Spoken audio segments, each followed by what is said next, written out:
everyone. My name is Ryan Cam. As I sit here, I feel as if I am about to walk that tightrope that Joseph Gordon-Levitt was going to walk across in that movie, The Walk, from a few years ago.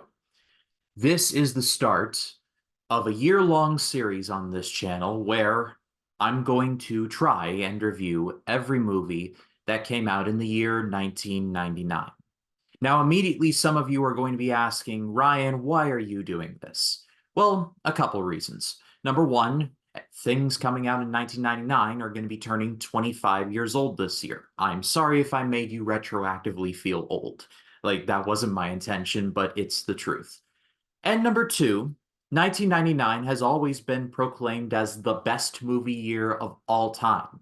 There's even an entire book written about how awesome the year was. So I decided that I'm going to take a crack at it. And so this series is going to last all throughout 2024, every Friday of this year.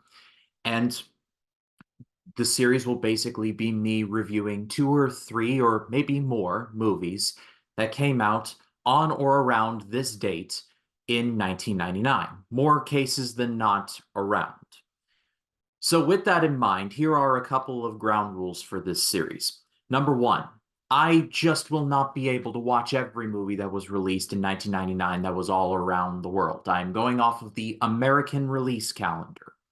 So I will be doing my best. I have a private letterboxd that I've made. I have a Google Doc list, and I even have my list that I created when I was really bored in a college class one day in 2017, because I've been kicking this can down the road for quite a while. This series is the can, and I've been kicking it down the road and wanting to do this. So I have tried my best to scour all corners to try and see if I can review every movie that came out in 1999. I know I will fail in this, but I will get close. So if I don't cover something, it is not for a lack of trying. Number two, I will be covering more than just theatrical releases. I'm going to be covering some DCOMs, some Disney Channel original movies, some TV movies. I mean, the first movie I'm going to be covering is a movie from TNT. So I will be covering those. If it's on Wikipedia's release calendar and if it's on the Numbers' calendar, then I'm going to be covering it. It is fair game. There is a mini-series involved, Stephen King's Storm of the Century, but I will be covering that as well. And number three, there will be some movies that were released, say, in 1998, but didn't hit America until 99. I'm still going to be covering it because I'm going off of the American release calendar. And like I said, these will be dropping every Friday of this year. It'll be like 2 or 3 movies that I'll be covering in one of these videos, sometimes more depending on the week. But I'm going to try and have fun with this because I've never really covered a full movie year on this channel before, so this is going to be a bit of an experiment. So with that in mind, let's kick things off, starting with movies that came out on the week of January 5th, 1999, starting with Sam Shepard, Eric Roberts, Randy Quaid, Purgatory. Purgatory. This movie was directed by Uli Edel or Edel. Uli Edel. I think I'm close. And the movie starred Eric Roberts, Sam Shepard, Randy Quaid, and Peter Stormare, among others. And this was released on TNT in January of 1999. It tells the story of a gang of outlaws in the Old West. After a robbery, they stumble upon a town called Refuge. The town is very strange. Strange in the sense that in the very lawless late 1880s, they seem to be averse to picking up guns and actually using them. But there is much more to this town than meets the eye, and specifically there is much more to the town's people than meets the eye. Made-for-TV movies can have a bit of a 50-50 effect. Sometimes they can be surprisingly good, and other times they can be crap. Thankfully for Purgatory, this is actually pretty enjoyable. Firstly, I love the look of the movie. I love how rugged and unabashedly Western it feels. Like it feels like an actual Western. In my research, I found the movie was actually shot on Warner Brothers' backlot throughout the summer of 1998, and I really do appreciate that. There was some CGI used, but not till much later on in the movie. I won't spoil it, but it uses practical sets and uses stunts. Low key, I kind of miss that in movies. And so whenever I see it, I am like, that's really cool. And the stunts in the movie are actually quite cool. There are some gun scenes, and I was a fan of those. My favorite part of the movie was Sam Shepard as the sheriff of this town. He does play a very important Western character, which I will not spoil. Basically, if you know anything about the Old West and specifically like legends of the Old West, not movie legends like John Wayne, Clint Eastwood, Klaus Kinski, like those guys. I'm talking about like stuff you've heard in like say like stuff in the Old West, like legends, like Billy the Kid and stuff like that. Sam Shepard plays a very important Western figure. Again, I will not spoil it. And really, the entire town is made up of very famous Western folk, especially Randy Quaid's character. Basically, he is referred to as a certain occupation, but that's kind of given it a bit of a dead giveaway on what this character actually is. Eric Roberts was suitably villainous as Black Jack Britton, the leader of the group, as well as Peter Stormare, who is incredibly villainous as his sidekick. And you can just tell that these people just do not belong. And it's like really just two sides of one coin just going like this. You know there's going to be tension, and there is. There are themes in this movie, again, trying not to spoil it, but it very heavily relies on, well, the movie being called Purgatory, it definitely leans in that direction.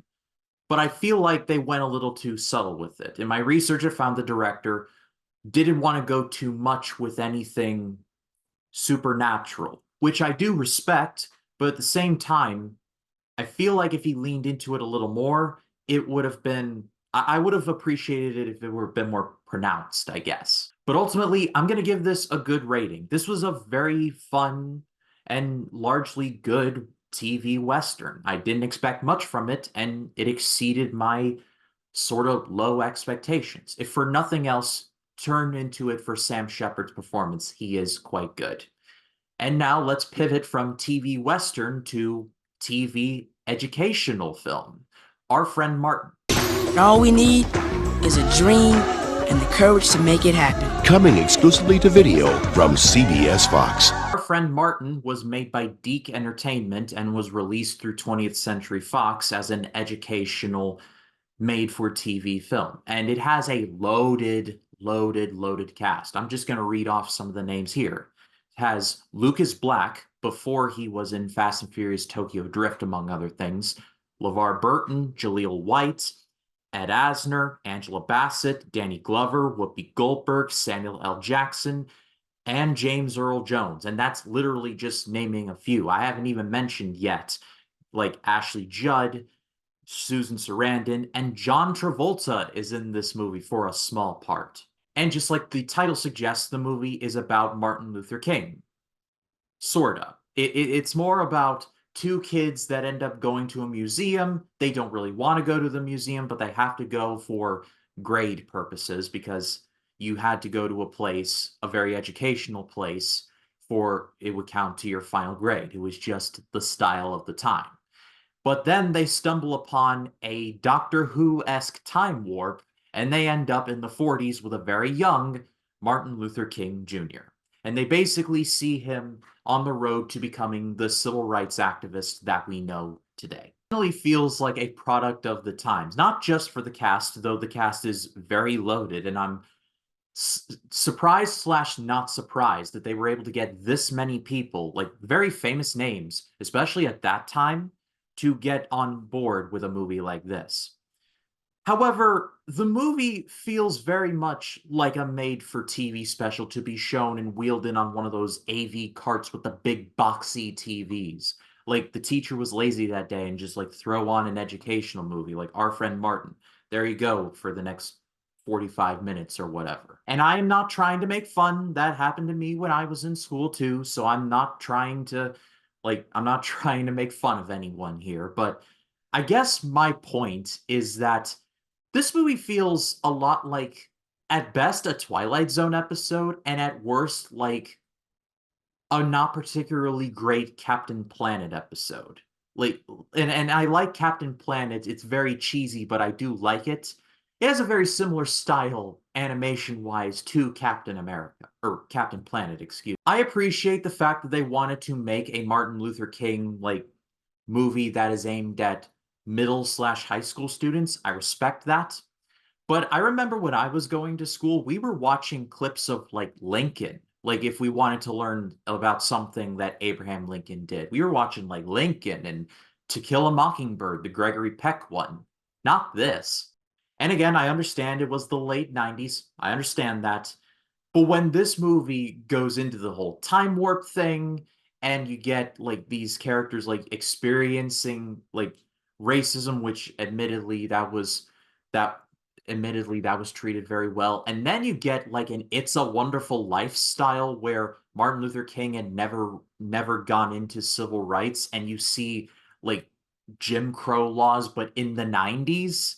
I was just in there okay, yeah, we're in full Twilight Zone episode now. Rod Serling must have just written this script before he passed away, and someone must have dusted it off at 20th Century Fox. I admire the concept more than the execution, I suppose. I'm gonna give this one a forgettable rating. Not especially bad, but not particularly great either. I'm kind of surprised/not surprised that this one doesn't get really talked about anymore. Watch Selma instead. That's a really good Martin Luther King Jr. movie. But that is all for the 1999 project for this week. Next week, we'll be covering At First Sight, In Dreams by Neil Jordan, Varsity Blues, which is going to be my first viewing of that very famous football movie, and a Jamie Lee Curtis sci-fi horror movie that I've never heard of called Virus. So stay tuned for all of that next Friday. But if you liked the video, leave a like, subscribe, comment your thoughts down below. My name is Ryan Cam, and I'll see you in the next one.